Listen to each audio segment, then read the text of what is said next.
Hi, I'm Jeff Marsacci, the Plain English Attorney, and you're at the #1 place to get simple answers to complex questions. We cover topics for attorneys, financial advisors, and the general public around estate and Medicaid planning, as well as some best practices for professionals. Our mission is to dispel myths, provide you some peace of mind, and hopefully have some fun along the way. Hi, Jeff Marsacci, the Plain English Attorney, and today we're going to talk a little bit about real estate and revocable living trusts. All right, the first thing is we're talking about revocable living trusts, not irrevocable trusts. That's probably going to be another topic for a different video. But we're talking about revocable living trusts and avoiding probate when you pass on, or pulling control into an entity if you become incapacitated. That's what the revocable trust is for, and having real estate in the trust just makes a lot of sense. Now, one of the things I'm going to go over to start with is I get some pushback from attorneys regarding the primary residence. In North Carolina, if you're married and you have your primary residence in your names as tenancy by the entirety, which is really, it's joint with the right of survivorship for married couples. Oh, there's some bankruptcy and lawsuit protection. Basically, the types of lawsuits and defaults and things like that where, oh, because your spouse's name is on the title to it and you've got this kind of protection, it's say the husband goes out, gets into a bad car accident. It's his fault. They're being sued. Well, they can't take the house because the spouse wasn't on that accident. It's their property too. They're not going to let somebody get through that. Now, I had another attorney actually ask me about this. How do I respond? Because she's an estate planning attorney and she knew, having real estate in the revocable trust has a lot of benefits. What do you say to someone who is another attorney that's like, well, I don't see why you would ever put that into a trust because you lose your lawsuit protection? All right. Two questions. What are the odds that you are going to be sued to the point where your insurance won't cover it and therefore the house is going to get confiscated? Second question, to balance against that, what are the chances you're going to die ever? Well, that's 100%.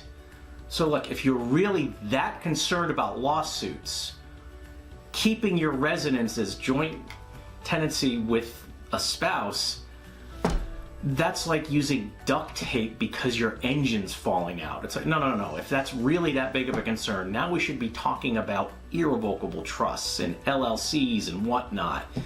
But just to say, oh, leave the house vulnerable to some probate and other issues just because there's this small chance you might get sued to the point your insurance doesn't cover, that doesn't make any sense.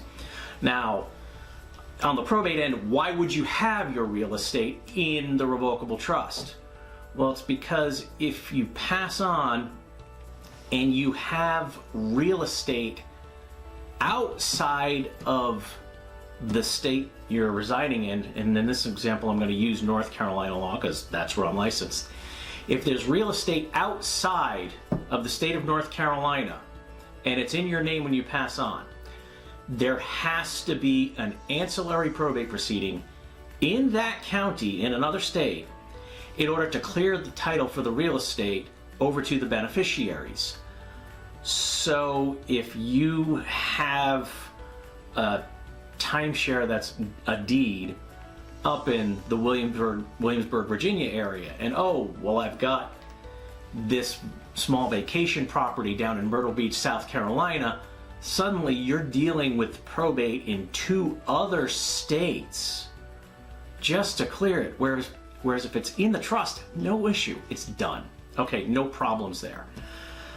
All right, so what are some of the things that often come up when we're talking about real estate that's inside a revocable trust that might be considered problems? Really several situations. One, you're purchasing a new property and you want to put it into your trust. If it's a cash sale, in other words, you're just cutting a check, no problem. You can work with the real estate attorney who's handling that sale and get the property titled into the name of your living trust. Not an issue. If there's a mortgage company, now suddenly it's a whole other thing. And I need to be clear, this is nothing of legal issues with having real estate in the trust.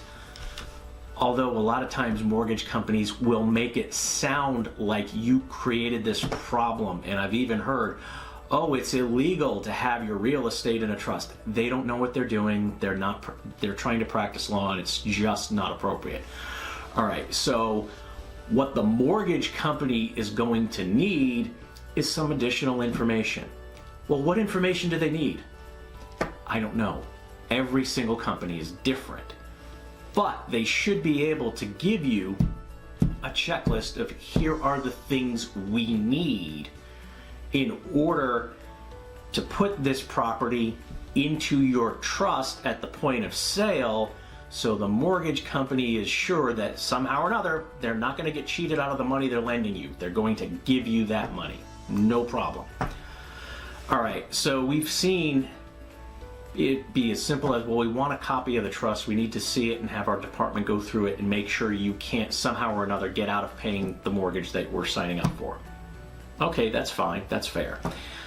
Other times it's gotten so complicated and convoluted that we get to the point of saying, well, okay, take the real estate, purchase it in your name or names, and then once we see that deed has been recorded, my office will do a quick claim deed, or if it's another state, another attorney licensed there, and just move it into the trust.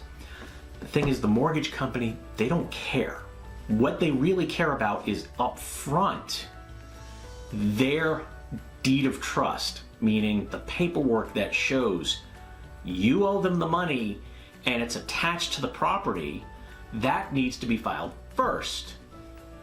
Okay, unless you're trying to weasel out of having to pay that, then okay, it's a technique that can work, and yeah, it's an additional step and maybe there's additional paperwork, but it's definitely less of a headache in some instances than trying to purchase that real estate in the name of the trust. Okay. Another issue, selling real estate out of your revocable trust to some buyers. It's kind of the same exact thing. If they're paying cash, then it's probably not going to be an issue unless their closing attorney says it's an issue, and then you may have to take some steps.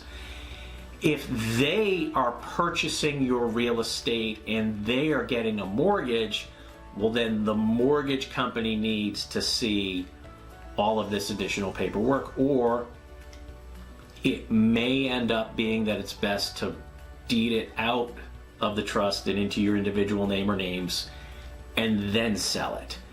It all just depends, but these are things that come up. It's not usually a huge issue. What becomes a huge issue is a little more in the execution. I'll get to that in a minute, but we're going to talk about a third instance, and that's when you're trying to refinance a property that's in a trust. I don't know why. I really and truly don't. But this seems to be the area where there's the most problems, where it's, oh, we need more paperwork than a sale or a purchase. We need to go and jump through these types of hoops, and it's just, it becomes much more of a big deal than it really needs to be. But it happens more with refinancing a mortgage on a property than anything.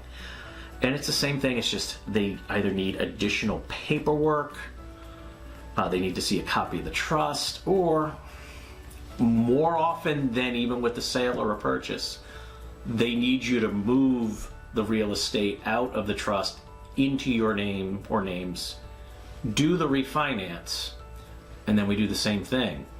A couple of weeks later, we'll move the property by a quitclaim deed back into the trust. All right, so let's talk about some of the difficulties in this. I really see a lot more when it's thrown on my law firm, and it really is, it's just inadequate planning ahead of time. For some reason, and this is why I don't do real estate, I don't do anything that's got quick deadlines, I just don't want that type to practice that type of law. They know there's paperwork that's going to be needing, the closing, whether it's a refinance, a purchase, a sale. They know it's 6 weeks out. Client gets in touch with us. Yeah, we're talking about buying, selling, refinancing, or whatever. We're talking with the company, and they say they might need some stuff from you. I'm like, okay, tell us everything in writing as soon as possible. What we frequently get is they don't want to give us a list in writing or even by email. They want to talk to us, and then they say, oh, we only want these 3 or 4 things. Okay, we immediately provide those things. Sometimes they do put it in writing, and then it's the same thing. We provide it as soon as possible. But then 2 or 3 days, or even the day before closing, or we've even had the day of closing, you never sent us this and this and this. You never told us this. Or they said, well, we needed you to send a letter that had these 8 things. Well, no, you only told us it needed to have these 4 things. So that's where there may end up being more problems. It's not on the legal end, it's the paperwork end. And for whatever reason, real estate and mortgage closings and everything, it's quick. It's quick. It's quick. Even though they know the closing is weeks ahead of time, those offices are so busy that often they're just not getting everything they need up front, and they're only noticing that several items from their checklist aren't there a few days before the closing, and then it's a rush. But now it's a cyclical rush on every single case because it's not getting ahead of time. So what we typically do, and if you're an attorney, go ahead and message us. We'll be happy to send you this letter. We send a letter attached to an email immediately saying, we're not going to jump through hoops. You're going to give us exactly what we need up front, complete, and we will do everything we can to get it to you right away. And in that letter, I spell out instances and things that we won't deal with. What we've sometimes gotten is, here, you need to fill out this form. Okay, you need to tell me exactly what you need to have on that form, because often it's guesswork. And they tell us, again, 1 or 2 days ahead of time, oh, it's not complete. All right, if you get all of these things lined up and provided for the sale, the purchase, or the refinance, there really shouldn't be a big issue. It really shouldn't be. But again, sometimes it's just a matter of making sure that everything gets put together in paperwork the proper way the first time. So I hope you found that helpful about having real estate inside a revocable trust. Definitely it's the way to go for the estate planning piece of it. It's just every now and then, if you're doing a purchase, a sale, or a refinance, that sometimes mortgage companies need additional paperwork. And I'm sorry to say, there's no one specific process. Each mortgage company is different. And one takeaway, and this rarely happens, but sometimes it is for the best, if it's a mortgage company that's being completely and totally unreasonable, there are other mortgage companies out there. Maybe every 2 or 3 years I end up with a client that just walks away and goes to another mortgage company, but it's worth realizing that's on the table. So we hope we found that information useful. If you do need anything, please go ahead and let us know. Our contact information is in the description, so please like, subscribe, turn on your notifications, and keep getting some of this great information. We hope you're having a great day, and we look to hear from you soon. We hope you found that information useful and easy to understand. To keep getting this great information, please like, subscribe, and turn on notifications. To get even more information more quickly, follow the links below to some of our free, no obligation programs.